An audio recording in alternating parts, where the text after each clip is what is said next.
कुछ कोशिश नई दिशाएं दिखाने की, कुछ कोशिश उत्साह जगाने की। देश नाम है मेरे संसार का, इंडिया नाम है मेरे परिवार का। आप सुबह के नाश्ते में टाटा सॉल्ट यूज करते हो, ऑफिस जाने के लिए टाटा की कार यूज करते हो, और यहाँ तक शॉपिंग करने के लिए भी आप टाटा के स्टोर्स में जाते हो। एंड इवन फ्लाइट्स लेने के लिए जो एयरलाइन आप यूज करते हो, एयर इंडिया, ये भी टाटा ग्रुप की ही है। और ये तो सिर्फ कुछ एग्जांपल है, ना जाने कितने ब्रांड्स हैं टाटा के जिन्हें आप डायरेक्टली या इनडायरेक्टली यूज करते हो। मतलब आपकी लाइफ के हर पार्ट में टाटा ग्रुप कनेक्टेड है, और आप चाह के भी टाटा ग्रुप को अपनी डेली लाइफ रूटीन से हटा ही नहीं सकते हो। We are $100 billion global enterprise.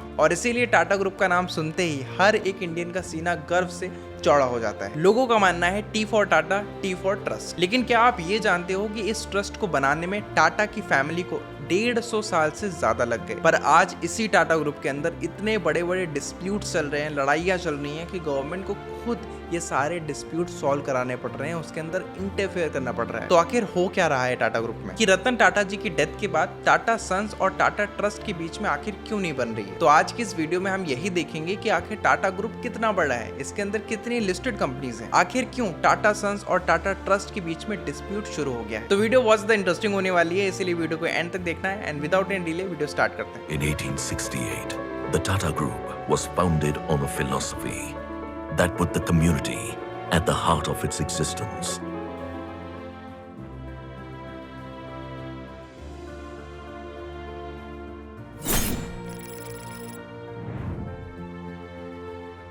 अभी सिचुएशन ये चल रही है कि टाटा ग्रुप के दो सबसे स्ट्रॉन्ग पिलर्स यानी टाटा सन्स और टाटा ट्रस्ट के बीच में डिस्प्यूट चल रहा है। और ये कोई छोटी मोटी लड़ाई नहीं है, क्योंकि रिपोर्ट्स के अकॉर्डिंग टाटा के ट्रस्टीज गवर्नमेंट तक से मिलकर आए, वो अमित शाह और निर्मला सीतारमन दोनों से मिलकर आए, ऐसी बात बाहर आ रही है। और ये चीज आप खुद सोचो, इंडिया का मोस्ट ट्रस्टेड ग्रुप अब अंदर से अनस्टेबल हो रहा है। और ये सिर्फ उस ग्रुप के लिए खराब बात नहीं है, बल्कि पूरी इंडियन इकोनॉमी और इंडियंस के लिए भी काफी चिंता की बात है। क्योंकि अगर टाटा ग्रुप में कुछ भी खराब होता है तो इसका इम्पैक्ट सबसे पहले हमारे स्टॉक मार्केट में होगा, फिर हमारी इकोनॉमी पे होगा, और जो हमारी ग्लोबल इमेज है बिजनेस की, उस पे भी काफी बुरा इम्पैक्ट पड़ेगा। और इसी चीज को समझते हुए हमारी गवर्नमेंट भी चाहती है कि ये डिस्प्यूट जल्द से जल्द सॉल्व हो। अब आप सोच रहे होगे कि आखिर ये डिस्प्यूट है क्या, तो इसके बारे में हम आगे बात करेंगे। पर सबसे पहले समझते हैं कि 150 सालों के अंदर टाटा ग्रुप आखिर इतना बड़ा कैसे बन गया।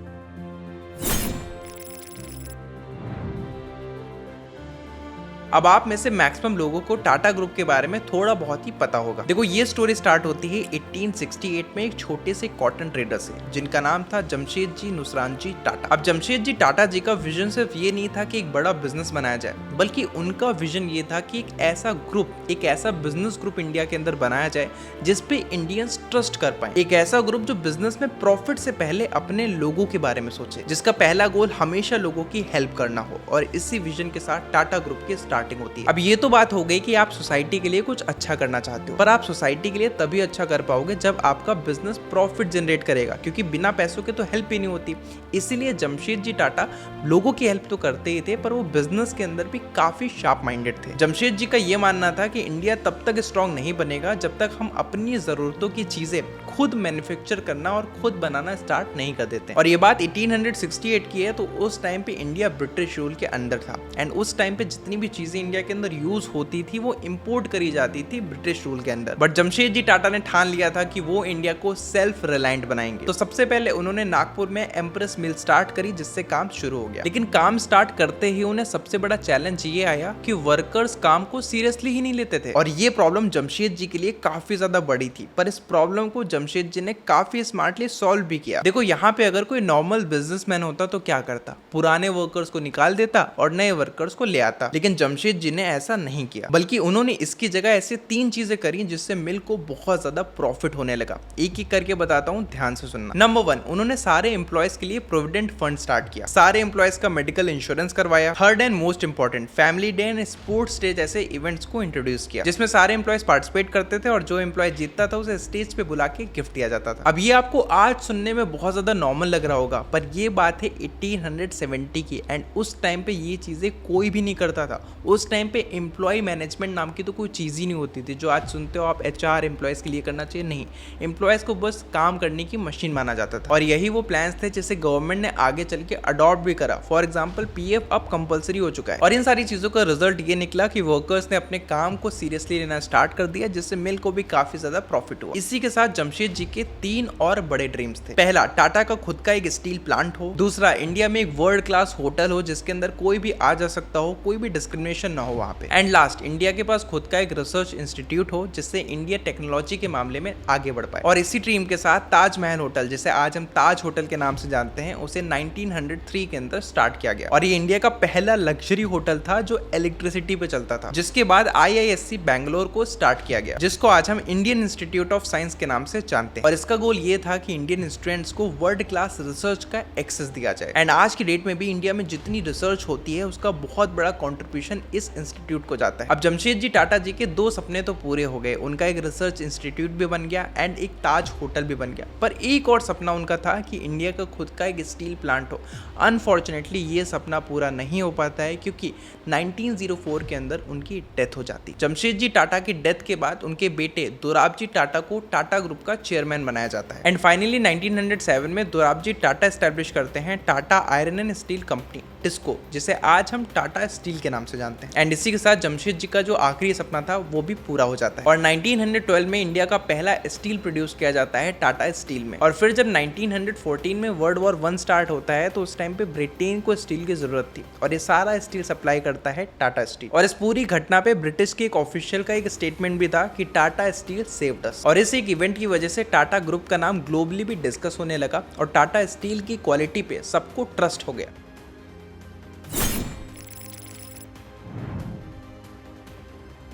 और फिर आते हैं JRD टाटा। इनका जन्म तो फ्रांस के अंदर हुआ था, पर ये इंडिया के पहले कमर्शियल पायलट बनते हैं। और JRD टाटा के आने के बाद तो टाटा ग्रुप और तेजी से ग्रो करता है क्योंकि JRD टाटा टाटा ग्रुप को और सेक्टर्स में डाइवर्सिफाई करते हैं। अब वैसे तो उन्होंने बहुत सारे सेक्टर्स के अंदर डाइवर्सिफाई करा था, पर मैं आपको 3 सबसे बड़े सेक्टर्स बताता हूँ। सबसे पहले तो वो एक पायलट थे, इसलिए वो इंडिया की सबसे पहली एयरलाइन स्टार्ट करते हैं जिसका नाम उस टाइम पे था टाटा एयरलाइन, जिसे आज हम एयर इंडिया के नाम से जानते हैं। उसके बाद वो केमिकल सेक्टर के अंदर टाटा केमिकल स्टार्ट करते हैं और फिर स्टार्ट करते हैं TCS, जो आज की डेट में इंडिया की सबसे बड़ी IT सर्विस कंपनी है। और एयर इंडिया 1900 के अंदर सिर्फ एक एयरलाइन नहीं थी बल्कि इंडिया की प्राइड थी। वर्ल्ड वॉर के बाद एयर इंडिया दुनिया की one of the best airlines में काउंट होने लगी क्योंकि एयर इंडिया की पंक्चुअलिटी, सर्विस और लग्जरी बहुत अच्छी थी। अब जब तक एयर इंडिया टाटा ग्रुप का पार्ट थी वो एयरलाइन बहुत ज्यादा अच्छी कर रही थी, बट फिर आता है एक बहुत बड़ा सेटबैक। 1953 के अंदर एयर इंडिया को नेशनलाइज कर दिया जाता है, यानी अब ये एयरलाइन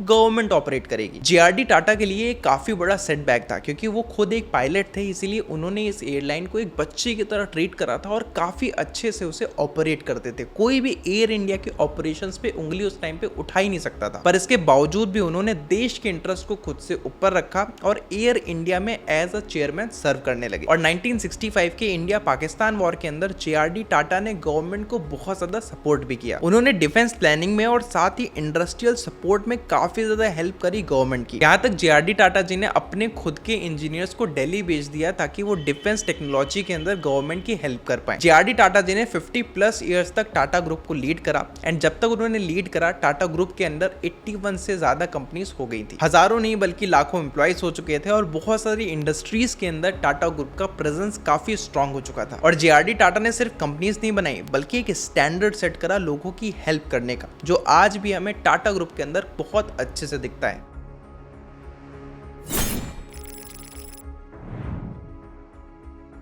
अब आते हैं सर रतन जी टाटा पे, पर वीडियो में आगे बढ़ने से पहले वीडियो को लाइक कर देना एंड कमेंट करो रतन टाटा। 1991 में इंडिया अपनी इकोनॉमी को दुनिया के लिए ओपन कर देता है और इसी टर्निंग पॉइंट पे रतन टाटा जी टाटा ग्रुप के नए चेयरमैन बनते हैं। चेयरमैन बनते ही रतन जी ने सबसे पहली चीज ये नोटिस करी कि टाटा ग्रुप बाहर से तो बहुत ज्यादा स्ट्रॉन्ग लगता है पर अंदर से टाटा ग्रुप बहुत ज्यादा फ्रेगमेंटेड है, क्योंकि टाटा ग्रुप के अंदर बहुत सारी कंपनीज थी और हर कंपनी के अंदर एक लीडर था। कोई भी यूनिफाइड विजन नहीं था कि सारे ग्रुप्स मिलकर एक काम नहीं कर रहे थे। इसीलिए रतन टाटा जी ने एक बहुत ही बोल्ड स्टेप लिया। उनका पहला स्टेप ये था कि पूरे टाटा ग्रुप को एक आइडेंटिटी के अंदर लाना। और ये आपको सुनने में आसान लग रहा होगा पर उस टाइम का एक काफी बड़ा टास्क था। इस टास्क को कंप्लीट करने के लिए रतन टाटा जी ने हर कंपनी के लिए 2 रूल्स बनाए। पहला, हर कंपनी टाटा का ब्रांड नेम यूज करेगी। दूसरा, टाटा सन्स अपनी ओनरशिप इंक्रीज करेगा ताकि हर कंपनी के अंदर टाटा ग्रुप का कंट्रोल और स्ट्रॉन्ग हो सके। एंड इन 2 रूल्स की वजह से पूरा टाटा ग्रुप बदल गया और उन्हें 3 बहुत बड़े फायदे हुए। पहला, टाटा सन्स के पास टाटा ग्रुप की कंपनीज के ज्यादा शेयर्स आ गए तो उनका कंट्रोल काफी स्ट्रॉन्ग हो गया हर कंपनी पे। दूसरा, क्योंकि हर कंपनी टाटा का ब्रांड नेम यूज कर रही थी तो ब्रांड और ज्यादा पावरफुल हो गया। एंड तीसरा,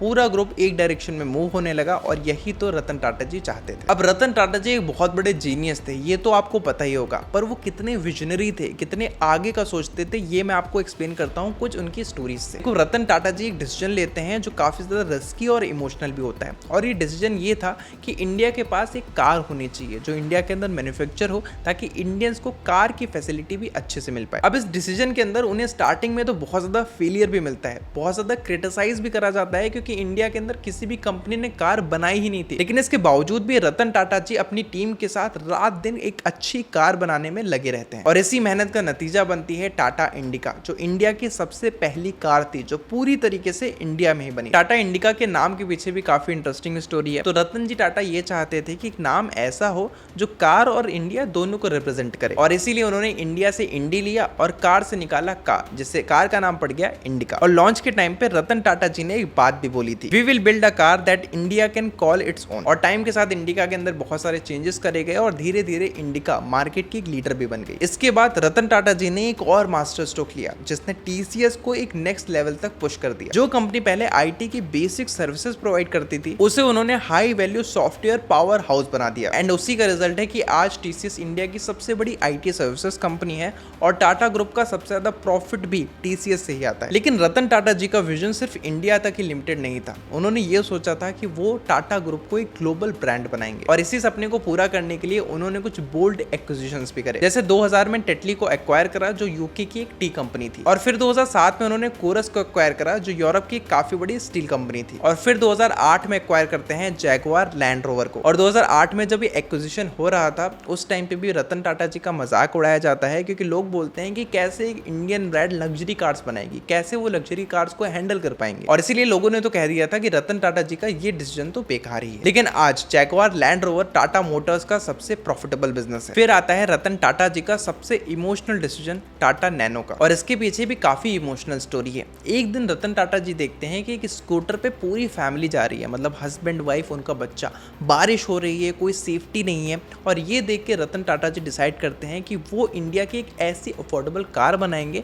जिसे हर एक इंडियन अफोर्ड कर पाए, प्राइस कम हो जिससे लोगों को सेफ्टी भी मिले और वो कार के बेनिफिट्स भी इंजॉय कर पाए। और इसी का रिजल्ट ये होता है कि टाटा नैनो को लॉन्च करा जाता है सिर्फ 1 लाख रुपए में, और ये 1 लाख रुपए का लॉन्च प्राइस ही टाटा ग्रुप की काफी बड़ी गलती बन जाती है। प्रॉब्लम ये हो जाती है कि टाटा नैनो को इंडिया की चीपेस्ट कार के नाम से मार्केट किया जाता है, पर इंडिया के अंदर कार सिर्फ एक ट्रांसपोर्ट नहीं है बल्कि एक स्टेटस सिंबल भी है। इसलिए जब भी कोई टाटा नैनो लेता था तो लोग उसका मजाक उड़ाते थे, लोग बोलते थे कि भाई आपने तो बहुत सस्ती गाड़ी खरीद ली है, और इसी वजह से इंडियन मार्केट ने, इंडियन मिडिल क्लास ने टाटा नैनो को कंप्लीटली रिजेक्ट कर दिया। और इस गलती से टाटा ग्रुप को एक बहुत ही इंपॉर्टेंट लेसन सीखने के लिए मिला, और वो लेसन ये था कि लोग सिर्फ प्रोडक्ट नहीं खरीदते हैं बल्कि परसेप्शन भी खरीदते हैं। और रतन टाटा जी की लीडरशिप के अंदर टाटा ग्रुप एक ग्लोबल ब्रांड बन गया। उनका आधा रेवेन्यू इंडिया के बाहर से आने लगा एंड टाटा ग्रुप के पास डजन्स ऑफ इंटरनेशनल ब्रांड्स भी हो गए। उन्होंने सिर्फ बिजनेस को एक्सपैंड नहीं करा बल्कि उन्होंने टाटा ग्रुप को एक ग्लोबल आइडेंटिटी भी दी। अब वैसे तो सर रतन टाटा जी के बारे में बात करने के लिए बहुत सारी चीजें हैं, पर अभी के लिए इतना ही रखते हैं। अब आते हैं वीडियो के सबसे इंपॉर्टेंट पार्ट पे, टाटा ग्रुप का स्ट्रक्चर क्या है। पहला है टाटा सन्स और दूसरा है टाटा ट्रस्ट। अब इन दोनों में टाटा तो लगा हुआ है, पर इन दोनों में डिफरेंस क्या है ये मैं आपको बहुत सिंपल लैंग्वेज में बताता हूँ। मान लो अगर टाटा सन्स टाटा ग्रुप का ब्रेन है तो टाटा ट्रस्ट उस ब्रेन का ओनर है। देखो जितनी भी टाटा की कंपनी है, फिर चाहे वो टीसीएस हो, टाटा मोटर्स हो, टाटा पावर हो, इन्हें ओन कौन करता है? इन्हें ओन करता है टाटा सन्स। बट टाटा सन्स को कौन ओन करता है? टाटा सन्स को ओन करता है टाटा ट्रस्ट, और इसी वजह से पूरा ग्रुप टाटा ट्रस्ट से चलता है, क्योंकि टाटा सन्स के 66% शेयर्स टाटा ट्रस्ट के पास ही हैं। और यही रीजन है कि टाटा ग्रुप का काफी बड़ा प्रॉफिट का पार्ट चैरिटी और सोशल वर्क में जाता है। आई होप आपको टाटा सन्स और टाटा ट्रस्ट के बीच में डिफरेंस समझ में आ गया होगा, पर इसमें भी बहुत सारी चीजें हैं। अगर आप डिटेल में चाहते हो इस पे मैं वीडियो बनाऊं तो कमेंट कर देना, टाटा सन्स में वीडियो बना दूं। अब प्रॉब्लम कहां पे आ रही है, क्योंकि मैंने स्टार्टिंग में आपको बताया था कि टाटा सन्स और टाटा ट्रस्ट के बीच में नहीं बन रही है। देखो प्रॉब्लम ये है कि रतन टाटा जी की डेथ के बाद पूरे टाटा ग्रुप के अंदर जो लीडरशिप है वो काफी ज्यादा वीक हो गई है, और इसीलिए उनकी डेथ के बाद टाटा ट्रस्ट के ट्रस्टीज के बीच में कॉन्फ्लिक्ट स्टार्ट हो गए हैं, जिसकी वजह से डिसीजन मेकिंग स्लो हो गई है और इंटरनल पॉलिटिक्स स्टार्ट हो गई है। मैं आपको कुछ प्रॉब्लम शॉर्ट में बताता हूँ। फॉर एग्जाम्पल अभी शाहपुरजी पालूजी डिस्प्यूट चल रहा है। देखो शाहपुरजी पालूजी ग्रुप यानी एसपी ग्रुप के अंदर टाटा सन्स की सेकंड बिगेस्ट होल्डिंग है जो अप्रॉक्स 18% की है। अब पूरी सिचुएशन ये है कि इस टाइम पे एसपी ग्रुप पे काफी ज्यादा डेट है यानी कर्जा है। अब कर्जा कम करने के लिए एसपी ग्रुप अपने स्टेक को बेचना चाहता है। अब स्टेक कैसे बेच सकते हैं, जब आईपीओ आएगा, किसका, टाटा सन्स का। अब टाटा ट्रस्ट ये बिल्कुल भी नहीं चाहता है कि टाटा सन्स का आईपीओ आए, क्योंकि टाटा सन्स को किस लिए बनाया गया था, ट्रस्ट के लिए, ताकि लोगों का भला हो, सोशल वेलफेयर हो। पर आईपीओ आने की वजह से बहुत सारी चीजें डिस्क्लोज करनी पड़ेगी, और जो टाटा ट्रस्ट का पर्पस है कहीं ना कहीं उसमें काफी ज्यादा रुकावट आई, और इसी रीजन की वजह से ये डिस्प्यूट सॉल्व हो ही नहीं पा रहा है, बीच में अटका हुआ है। अब इस पूरी चीज पे रतन टाटा जी का भी एक सोल्यूशन था। उनका सोल्यूशन ये था कि एसपी ग्रुप का जितना भी स्टेक है उसे टाटा सन्स खरीद लेगा, जिससे पूरी कंपनी का एक्सेस और जो पूरी कंपनी की ओनरशिप है वो टाटा सन्स के पास आ जाएगी, पूरी प्रॉब्लम सॉल्व हो जाएगी। पर क्योंकि अब वो रह नहीं है तो ये सोल्यूशन भी काम नहीं कर पा रहा। साथ ही टाटा ट्रस्ट और आरबीआई के बीच में भी एक कॉन्फ्लिक्ट स्टार्ट हो चुका है। आरबीआई चाहता है कि टाटा सन्स का आईपीओ आए, पर टाटा ट्रस्ट ऐसा चाहता नहीं है। और इसके अलावा भी बहुत सारी ऐसी प्रॉब्लम्स चल रही हैं जिसकी वजह से टाटा सन्स और टाटा ट्रस्ट के बीच में कॉन्फ्लिक्ट और ज्यादा बढ़ता जा रहा है। देखो अब इस चीज का टाटा ग्रुप के बिजनेस लेवल पे तो कोई इंपैक्ट नहीं आएगा, क्योंकि हर कंपनी का एक अलग मैनेजमेंट है, एक अलग लीडरशिप है, तो वो कंप्लीटली डिफरेंट है। पर ये चीज टाटा ग्रुप की ओवरऑल डिसीजन मेकिंग को स्लो कर रहा है, क्योंकि अगर कोई नया डिसीजन लेना है तो वहां पे टाटा ट्रस्ट और टाटा सन्स दोनों को साथ में आना पड़ेगा। अगर दोनों साथ नहीं है तो नया डिसीजन नहीं लिया जा सकता। वहीं अगर टाटा ट्रस्ट ये चाहे कि वो रिन्यूएबल एनर्जी के अंदर एक्सपैंड करें, पर अगर टाटा सन्स नहीं चाहता तो डिसीजन रुक जाएगा, और यही सबसे बड़ी प्रॉब्लम है। एंड गवर्नमेंट भी इसलिए परेशान है, और गवर्नमेंट भी इंटरफेयर कर रही है ताकि भाई ये प्रॉब्लम सॉल्व हो सके। वेल 150 से ज्यादा साल लगे हैं टाटा ग्रुप को इतनी हाइट्स तक पहुंचाने में, पर एक बड़ी प्रॉब्लम इस पूरी ग्रुप की मेहनत को खराब कर सकती है। वेल मैं तो यही प्रे करता हूँ कि भाई ऐसा बिल्कुल भी ना हो, और इन दोनों के बीच में जो भी कॉन्फ्लिक्ट है वो रिजॉल्व हो जाए, ताकि पूरा ग्रुप नॉर्मल चले और लीडरशिप भी काफी स्टेबल हो जाए। क्योंकि टाटा ग्रुप सिर्फ एक बिजनेस नहीं है, बल्कि पूरे इंडिया की आइडेंटिटी है, और अगर टाटा ग्रुप को कुछ होगा तो इंडियंस की आइडेंटिटी पे भी इंपैक्ट पड़ेगा। वेल इसी के साथ वीडियो को एंड करते हैं। अगर आपको वीडियो अच्छी लगी तो इसे लाइक जरूर करना, और अगर आप ये जानना चाहते हो कि धीरू भाई अंबानी ने कैसे रिलायंस ग्रुप को स्टार्ट करा तो आप ये वाली वीडियो जरूर देखना। साथ ही चैनल को सब्सक्राइब जरूर कर लेना, ताकि मैं आपके लिए ऐसी डिटेल्ड वीडियो लेकर आता रहूं। मैं मिलता हूं नेक्स्ट वीडियो में।